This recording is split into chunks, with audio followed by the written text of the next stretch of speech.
আমি পাচ্ছি জান্নাতের সুবাস।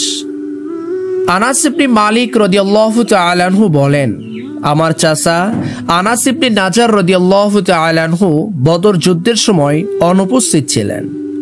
যুদ্ধ থেকে ফিরে আসার পর তিনি আল্লাহ রসুল সাল্লাল্লাহু আলাইহি ওয়াসাল্লামের কাছে গিয়ে বললেন, হে আল্লাহ রসুল সাল্লাল্লাহু আলাইহি ওয়াসাল্লাম, মুশরিকদের সঙ্গে আপনি প্রথম যে যুদ্ধ করেছেন, আমি সে যুদ্ধে অনুপস্থিত ছিলাম। আল্লাহ যদি ভবিষ্যতে আমাকে মুশরিকদের বিরুদ্ধে কোনো যুদ্ধে শরীক হবার সুযোগ দেন, তাহলে অবশ্যই আল্লাহ দেখতে পাবেন যে আমি কি করি।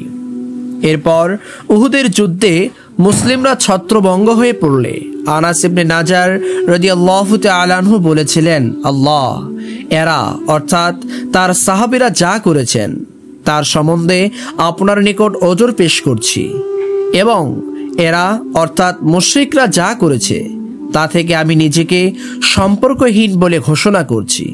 এরপর তরবারি হাতে নিয়ে তিনি এগিয়ে গেলেন এবং সাদ ইবনে মুআজের সঙ্গে তার সাক্ষাৎ হলো। তিনি বললেন, হে সাদ ইবনে মুআজ, ওই সত্তার শপথ যার হাতে আমার প্রাণ, উহুদের দিক থেকে আমি জান্নাতের সুবাস পাচ্ছি। সুবহানাল্লাহ। সাদ রাদিয়াল্লাহু তাআলা আনহু বলেন, হে আল্লাহর রাসূল সাল্লাল্লাহু আলাইহি ওয়াসাল্লাম, তিনি যা করেছেন আমি তা করতে পারিনি।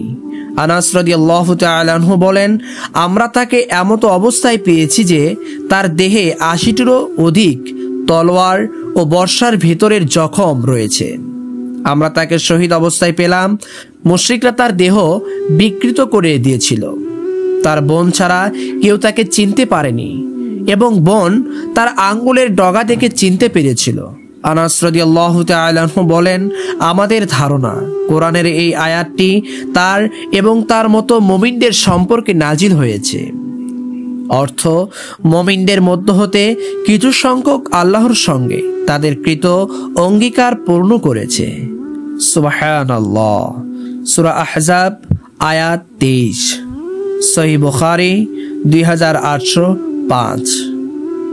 যদি ভিডিওটি ভালো লেগে থাকে অবশ্যই ইসলাম প্রচারের স্বার্থে ভিডিওটি শেয়ার করবেন, লাইক করবেন, কমেন্ট করবেন।